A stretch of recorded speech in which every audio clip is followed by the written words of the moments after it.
Rollie mad. Oh, him real mad. Rollie is pissed off, and now he's threatening to expose Teofimo Lopez and expose all of his deepest and darkest secrets. I'm going to let y'all hear exactly what Rollie had to say about Teofimo. This could be one of the biggest fights in all of boxing. Y'all listen to what I got to say. I'm also going to let you hear what Rollie had to say. But before we do all that, make sure that you hit my like button and subscribe to the channel if you're not already subbed to the channel. Boxing got a whole lot of drama in it today. It's crazy. I don't know what's going down, but I done told y'all, man, these fighters, they need their own reality TV series. You know, boxing would be put on a whole different map if they showed the world all of this drama that these fighters be going through, especially now. And man, we got Teofimo Lopez and Rollie.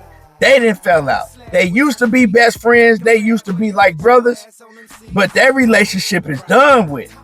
Now, recently, we seen Teo come out, and I don't know, for no reason, he started to expose Rollie. You know, Rollie got on Oscar De La Hoya's helmet, saying that he sabotaged the fight between himself and Ryan Garcia, and he took his frustrations out on Oscar in public on social media, right?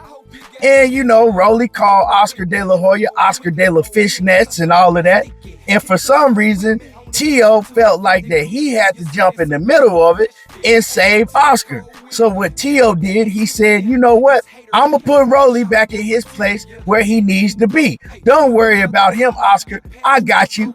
And he posted a video of him beating the dog ish out of Rollie.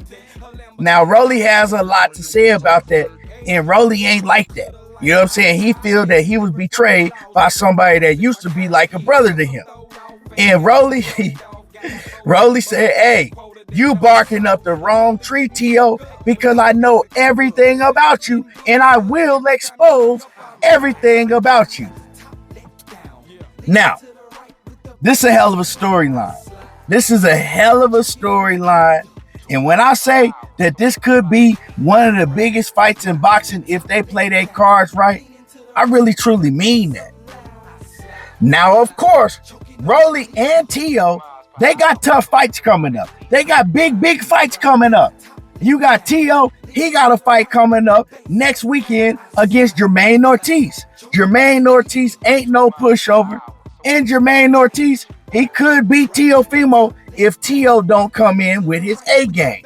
We know that Jermaine Ortiz, he can box. He got pretty good movement. And we've seen Teo have problems with fighters that can box and move. Jermaine Ortiz, he got respectable power on top of that. So, man, he's an all-around pretty good fighter. Now, do I think that Jermaine is a better fighter than Teo? No.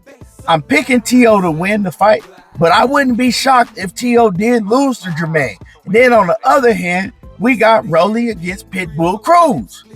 This is a tough fight for Rollie. A lot of people looking at this Rollie and Pitbull Cruz fight as a 50-50 fight. I'm going to give the edge to Rollie because I just don't think too highly of Pitbull. Pitbull is a one-dimensional fighter. He going to come forward. He going to throw wild hooks. And if you can keep him from doing that, you pretty much got an easy victory over Pitbull.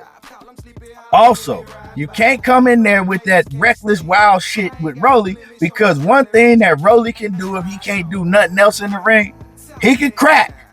So if Rollie catch Pitbull on his hard helmet, he might put Pitbull to sleep. But, you know, like I said, that fight is coming up on March the 30th. So both of these fighters, they got real tough fights ahead of them before they can even start talking about fighting each other. Now, right now, they ain't even talking about fighting each other. They just beefing. I guess you could call it that. Because on Rollie's part, he seemed like he ain't playing these games with Teo no more.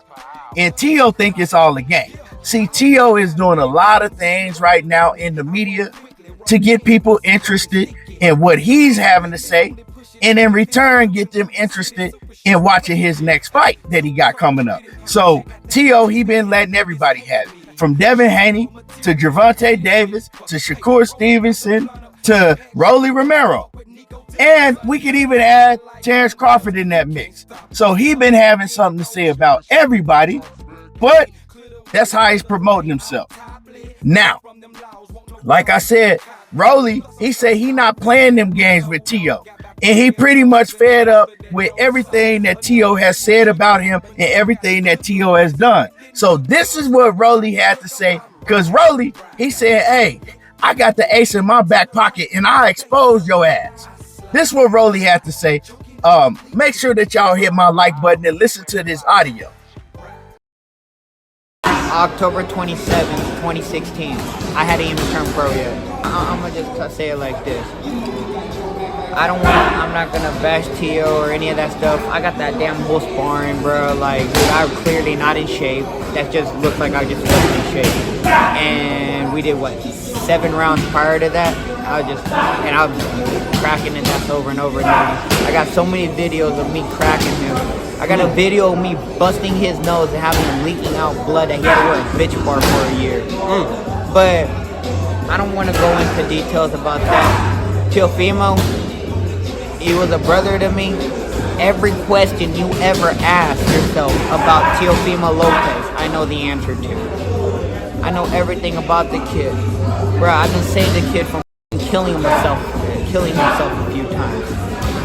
I don't know what he's doing right now, but it's not Teofimo. It sounds like he's being desperate for some shit.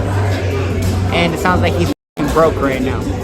I know him too well. You don't want to pick a battle with somebody that knows you too fucking well and knows everything about you. I told y'all, this shit getting serious. You heard what Rollie said, man. For one, Rollie is claiming that he got a whole bunch of video footage of him beating the hell out of Tio, busting his nose and eye up. Well, I want to see that. But more so, man, he's saying that he even had to talk Tio off the ledge a few times. He had to talk Tio from killing himself on several different occasions. Now, you know Tio don't want the boxing world knowing that. Because you know how these boxing fans is, man. They'll take that and they will run with it and troll the hell out of Tio and his daddy. Now, I don't think that's nothing to play with, but everybody on this social media and on Twitter and everywhere, they not me. They don't think like I do. But this right here, right, you know, you could tell that Rollie was pissed off about that sparring footage coming out with Tio beating the hell out of Rollie.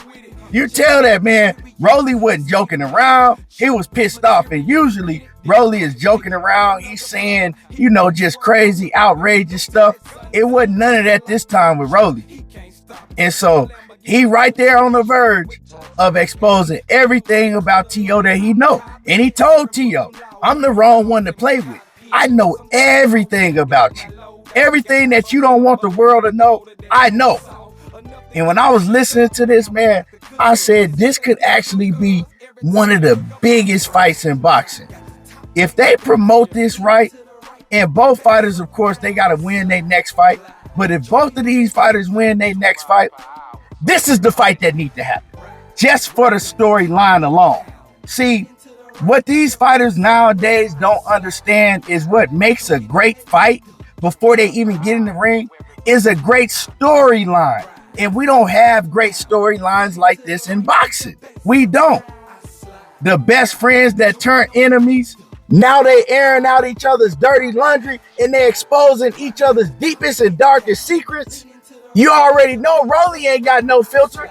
He gonna get to talking about what went on with Teofimo Lopez and his wife. Then he gonna drop his sparring footage, and then Tio, he gonna come back and tell the story what really went on with Rollie and them women that said he was pulling this junk out in the car and all that. Oh man, this gonna get real ugly. Man, do you know how lit this would be? Do you know how lit this would be? See, this is the type of things that they do in WWE to get 100,000 people in the arenas. They sell the fight before the wrestlers even get in the ring. They always have a great storyline to keep you in tune. Growing up watching wrestling, that's what you was really geeked about because they had a great storyline and they made you want to see the fight. Even though if you thought it was fake or not, you still wanted to see it. And this is what boxing is missing. But this right here, this fight right here, if it does happen, this could be huge. The storyline leading up to the fight could be huge. I already want to see it thinking about it. Hey, this right here, I think we on to something. I think we on to something, y'all. This would be big, huge. Especially if Tio put on a hell of a performance his next fight, and then Rollie go in there and knock out Pitbull Cruz. Oh, this could be big. And this is how they gonna have to promote it. You know what I'm saying? Exposing each other. It's gonna get real ugly. It's gonna get real nasty. But hey, they gonna get a huge bag out of it. Now, we all know who gonna win the fight. Tio gonna beat the hell out of Rollie if they fight.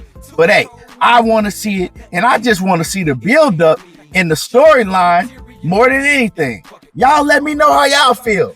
Drop a comment in the comment section. Make sure you hit my like button, subscribe to the channel, and y'all already know how I do. There you go, talking that boxing again. I'm gone.